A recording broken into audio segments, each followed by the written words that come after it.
And they're off. A good start for Donegal Moon from the rail. Mohaymen now moves up in between horses, and Flexibility is there. On the outside, it's Runaway King and Marengo Road. Into the turn, and from that inside post, Donegal Moon has the lead over Flexibility. Mohaymen runs in third. On the outside is Runaway King next in fourth. And it's a length to Gift Box in fifth. Marengo Road is in sixth. Salahoy is next in seventh. And it's a gap of 5 back to the 2 trailers, Ravenheart and Hunter O'Reilly. And they're on the backstretch with about 6 furlongs to the finish. And Donegal Moon leads here by a half length. Flexibility in second. On the outside is long shot Runaway King, and down towards the rail is the favorite Mohaymen.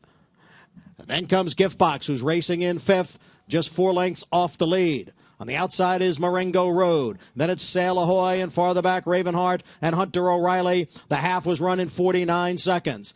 And they're still chasing Donegal Moon, who continues to lead, takes the field into the far turn. Donegal Moon now by a head as Flexibility gets closer on the outside. Mohaymen is down at the rail in third, with Runaway King to his outside in fourth. Gift Box now begins to pick it up and is gaining ground in between horses. Sail Ahoy now within 4 lengths of the lead. Marengo Road's on the outside, then Hunter O'Reilly and Ravenheart, and they're at the top of the stretch in the Remsen. Here is Flexibility. On the outside is Gift Box, and towards the rail it's Mohaymen. So 3 of them arrive at the 8th pole together. Flexibility, Mohaymen. Gift Box is now in third, and now there's a 16th out, and now Mohaymen has taken over the lead, and the Tappet Colt is going to stay undefeated. He's 3 for 3. Mohaymen the winner by 2. Flexibility was second, and Gift Box finished third.